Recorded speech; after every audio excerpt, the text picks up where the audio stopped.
We're here to discuss the Little Gazas that have risen up on campuses across America and the liberal college administrators and politicians who refuse to restore law and order and to protect other students.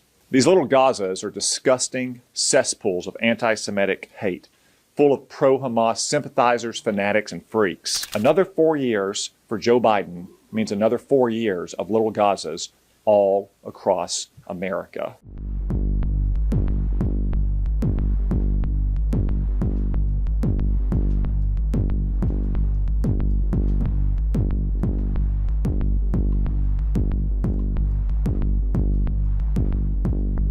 Here's just a sampling of what these lunatics were saying just days after Hamas's atrocity against Israel. A Cornell professor called the October 7th attack exhilarating. A Columbia professor called it awesome. A Yale professor called it an extraordinary day.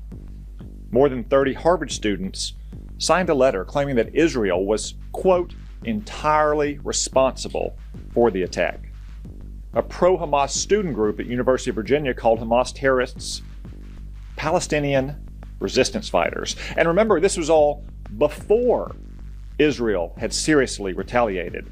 The terrorist sympathizers in these Little Gazas aren't peacefully protesting Israel's conduct of the war. They're violently and illegally demanding death for Israel, just like their ideological twins, the Ayatollahs in Iran. Just look at what's going on in these Little Gazas. These criminals are chanting eliminationist slogans like, from the river to the sea, Palestine will be free, and globalize the Intifada.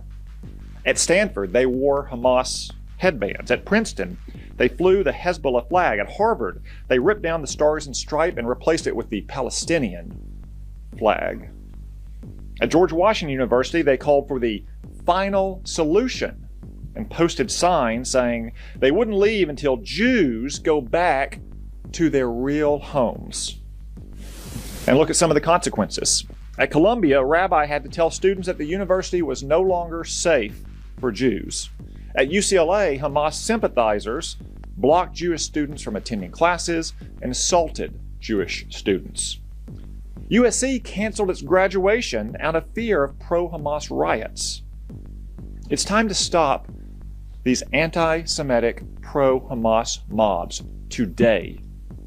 And if liberal college administrators won't take action, the mayors and the governors of these campuses should. And so should Joe Biden. When will the president himself, not his mouthpieces, condemn these hate-filled Little Gazas? President Biden needs to denounce Hamas's campus sympathizers without equivocating about Israelis fighting a righteous war of survival. The State Department needs to yank the visas of foreign students in these Little Gazas, and DHS needs to deport them. The Justice Department should investigate the funding sources behind these Little Gazas, and the Department of Education needs to withhold funding for colleges that won't protect the civil rights of their Jewish students.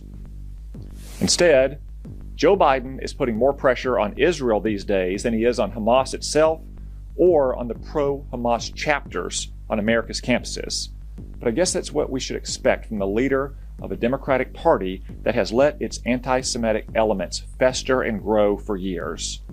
Another 4 years for Joe Biden means another 4 years of Little Gazas all across America.